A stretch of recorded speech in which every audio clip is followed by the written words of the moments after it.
नमस्कार प्रिय छात्र और छात्राएं, मैं जितेंद्र कुमार रावत अमन कंप्यूटर शॉर्ट हैंड सेंटर आपका हार्दिक स्वागत करता है।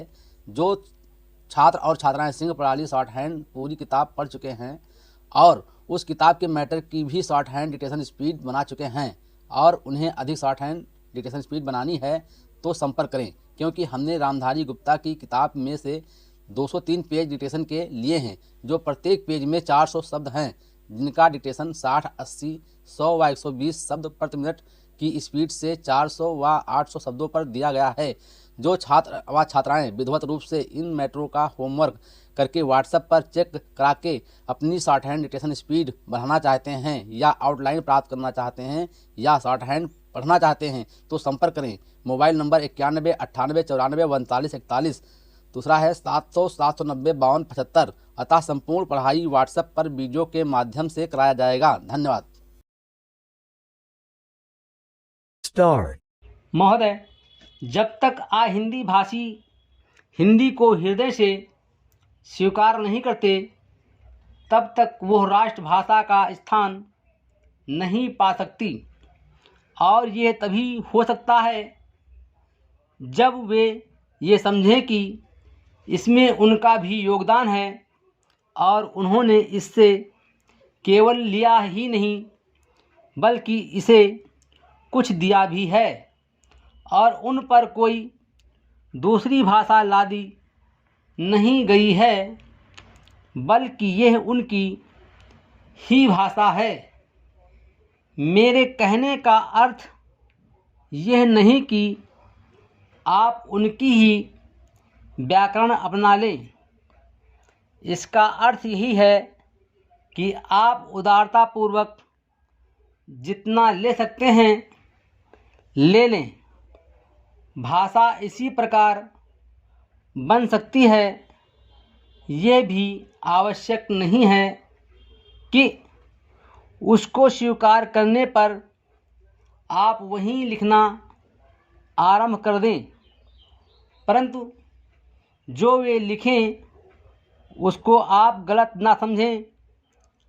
आज किसी भी भाषा का रूप वही नहीं है जो उसके प्रारंभिक काल में था, उसमें परिवर्तन होता रहता है। हिंदी के इतिहास में भी आपको यही बात मिलेगी।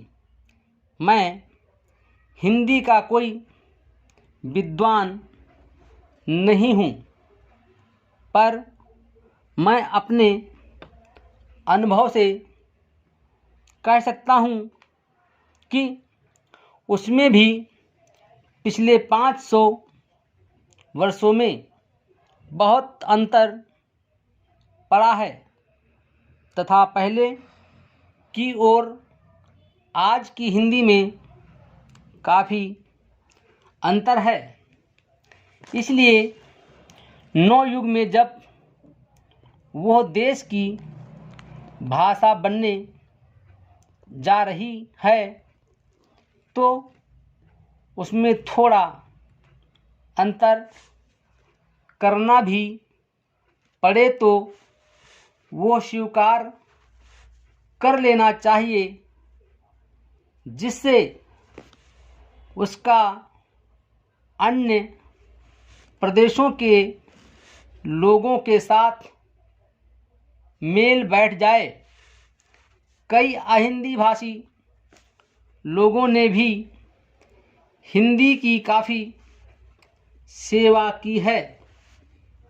आपके राज्यपाल महोदय अहिंदी भाषी हैं और इन्होंने अपनी भाषा की बड़ी सेवा की है। यह भी हिंदी के पक्ष में थे और इन्होंने बड़ा योग दिया, जिसके कारण हम संविधान सभा में सफल हो सकें। इनका भी यही विचार है जो मेरा है। मैं चाहता हूँ कि इनको भी हिंदी की सेवा करने का अवसर दिया जाना चाहिए।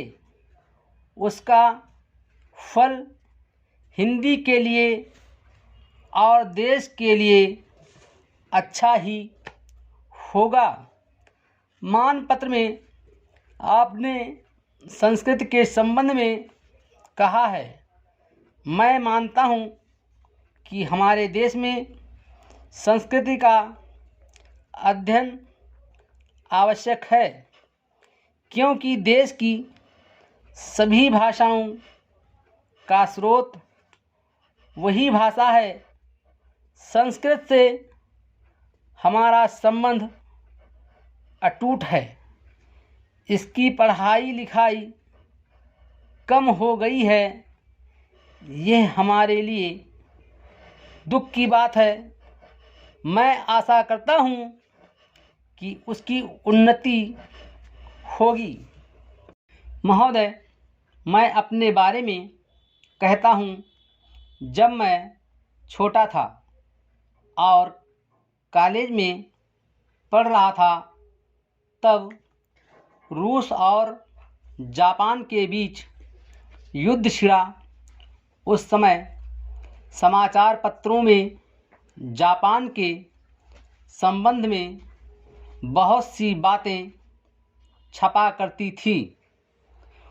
उनमें एक बात यह भी थी कि जापान में समुरिया जात के लोगों ने अपने सब अधिकार वहाँ के राजा को दे दिए थे।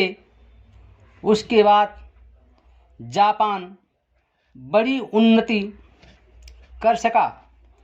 हम लोग ये पढ़कर आश्चर्य और सराहना करते थे।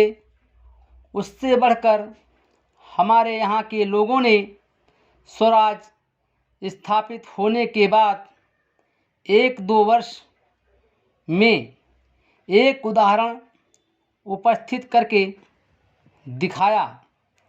हम भी अपने हजारों वर्षों के इतिहास को नहीं भूलेंगे।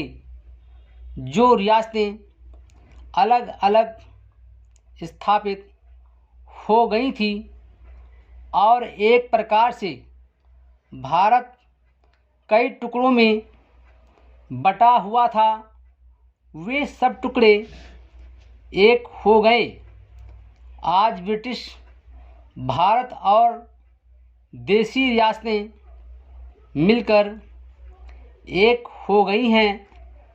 उसके बाद हमारे सामने ये प्रश्न आया कि भारत के लोग केवल स्वराज से ही सुखी नहीं हो सकते, उनको किसी न किसी प्रकार सुखी बनाना है।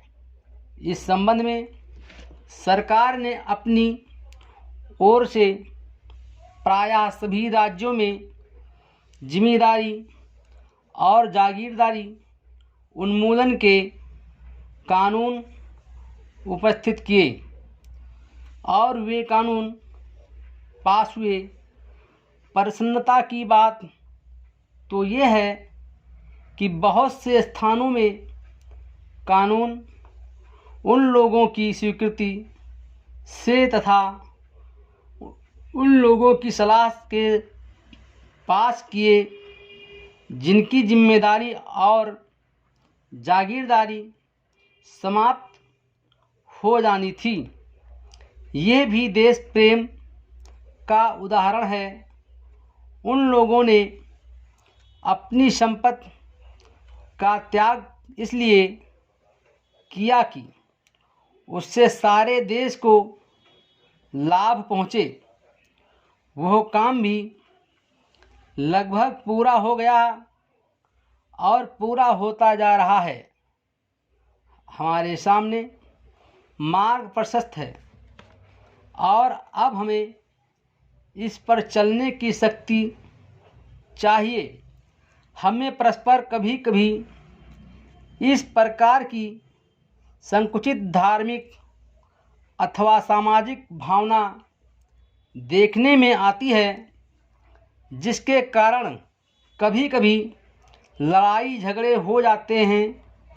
हम इस चीज़ को भी दूर करने का प्रयत्न कर रहे हैं।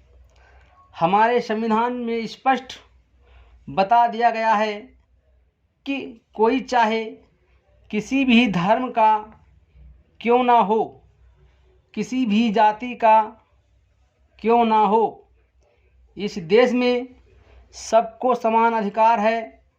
गरीब से गरीब आदमी को भी वही एक वोट देने का अधिकार है जो कि राजा साहब को है, या मुझे। धर्म के नाम पर किसी प्रकार का भेदभाव नहीं किया जाता है। Full stop.